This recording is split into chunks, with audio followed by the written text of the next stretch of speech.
माफ गरिदेऊ जेनजीका लिडर हो, बोल्न मन थिएन तर बोल्न बाध्य बनायो क्या। के गर्या त्यो, के गर्या तिमीहरूले त्यो प्रधानमन्त्री कार्यालयभित्र जेनजीको अगुवा बनेर गएकाहरू? सम्झौता प्रधानमन्त्रीसँग त गरिसकेका थियौ होइन? अनि के नाटक देखाएको?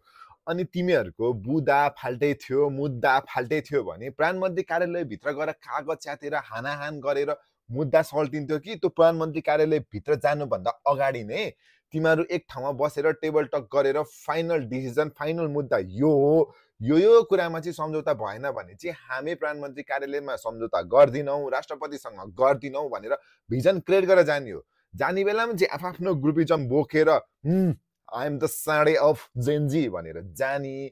अनि भित्र गइसकेपछि एउटा सम्मको मुद्दा सम्बोधन हुन्छ, अर्को सम्मको मुद्दा सम्बोधन भएपछि भित्रै हानहान गरिदिने कि पावर देखाउन खोज्या हो। जेनजी हामी भनेको शक्तिले मात्र चल्ने हो भनेर देखाउन खोजेको, मेरो ग्रुपको अस्तित्व छ अरूको छैन भनेर देखाउन खोजेको।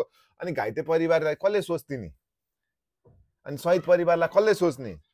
तपाईहरू पो सधैँ हुनुहुन्छ, तपाईहरूको मेन्टल ठिक छ होइन, तपाईहरूको पाखुरामा बल होला, खुट्टामा दम होला होइन। त्यो शहीद परिवारलाई के बितिरह होला, त्यो घाइते परिवारहरूलाई के बितिरह होला?